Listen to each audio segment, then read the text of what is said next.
All right, let's just jump into it here. Yes. Let's hit the narrative in the National Football League. I know where we're going first. Yeah, let's just jump. I mean, shouldn't we just dive right in? Let's just dive. The narrative is that once again, the Kansas City Chiefs will eventually succumb to the fact that Tyreek Hill is not part of this passing game. That's it. That's the narrative. I mean, what do you got for me on that? Well, I texted you in London to tell your broadcasting partner, I think you were in Germany. Yeah, right. Where we were talking about the Chiefs' inability to pick up a third down, and he was like, since Tyreek Hill's left, this and that. And I'm like, I'm sorry, since Tyreek Hill's left, we won a Super Bowl. So I think we picked up a few third downs along the way. Yeah, he's giving me texts about what I should say to Orlovsky on the live broadcast. Wow. Okay. You guys, listen, great broadcast. Thank you, sir. And I love him. I think he's great. But this whole thing that the Chiefs can't win or aren't as good without Tyreek Hill, it's like, okay, we got it. Tyreek Hill was a special player. Loved having him in Kansas City. We have Patrick Mahomes. We have Travis Kelce. We have Andy Reid. We have other players that aren't Tyreek Hill. But guess what? There's only one Tyreek Hill. Right. We're fine. We will be fine. Okay. And walk me through the roadmap to fine. What do you got for Rashee Rice? First of all, let me tell you, yes, you sir. know I'm close with the GM. I do know.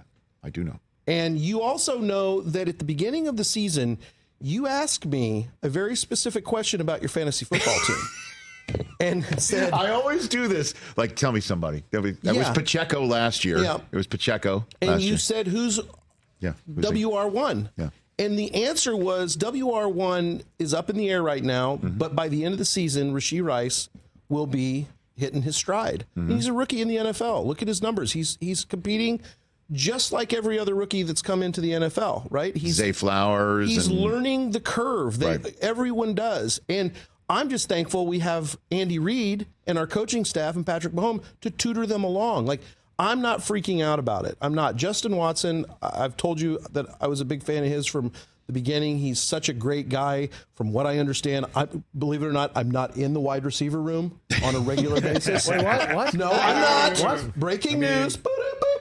What?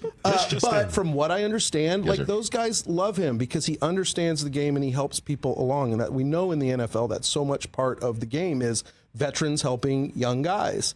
So I'm not worried about it. You saw Rashee kind of pop out last week with some great catches. That's going to give Patrick confidence. That's going to take some pressure off Travis because you're going to have to. Teams are going to have to say, well, apparently we do have to defend someone else. Right. And then, the narrative, at least they blew it up that they can't score points after halftime. I mean, that was wild, though. I mean, that was a season-long issue, though. It wasn't just 3 weeks. I understand it, but your overreaction Monday thing is perfect for all that because it's like, here's the deal. They're the Chiefs. We're in our twilight. We're in our moment right now. Yes. And our moment includes a future Hall of Fame coach who is the leading winningest coach for two. That's right. 2 organizations. The only coach to ever do that. So it's a long season. And I know that Coach Reid is on it. I have no worry that we will have our best effort to get a chance to go to the Super Bowl again. Yeah, I don't doubt it. I'll be straight up with you because. Did you pick the Raiders last week? Hell no. Are you kidding me? Did he? You've shamed because him. somebody sent me a text yesterday that like is Stonestreet going on Eisen because you had said something on Sunday. It's like I'm going to have to deal with a Chiefs fan on Sunday. I did say that. And I thought it was because you maybe picked the Raiders or something. No, it was Mariucci trying to goad me into lone wolfing the Raiders, which I was never going to do. You know how on game day morning we start either with me or with Michael and then go down the row. It started with Michael and came to me at the end, and everybody had chosen the Chiefs. And Mooch is like, take the Raiders. You want look, the way that game started is kind of a microcosm for the season, right? Down 2 touchdowns. What happens? We put it into a different gear, and that might be the wake-up call, and that might be the reminder for everyone on the 53.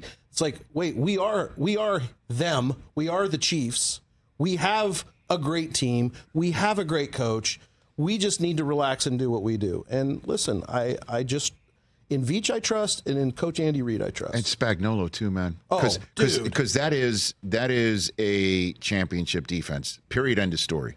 I mean, if you want to talk about championship defenses in the NFL this year, you could talk about the Ravens. Chiefs are on par. Ravens are good. You could talk about, even you would talk about Dallas, TJ's Cowboys, they're right there. The 49ers, they're right there.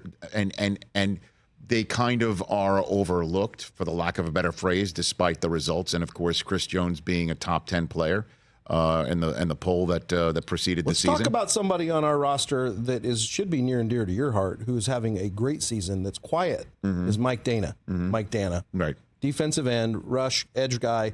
He is such a stud. He is such a great guy.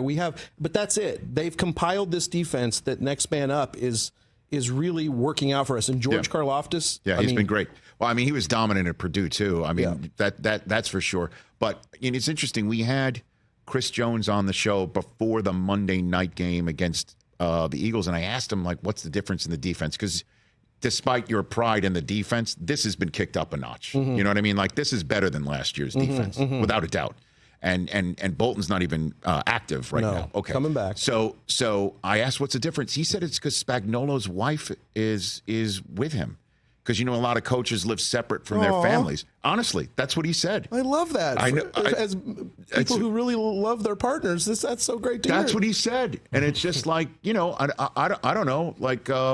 I guess, he was missing his wife and now he's blitzing more. I don't understand it. I don't understand how those things have to do with each other. But, I'm trying to make the correlation in an adult-friendly way, but I'm not quite getting there. But it's just that's the reason why when you're saying, Reid will get it worked out, Mahomes is there, Kelsey's there, we'll figure it out.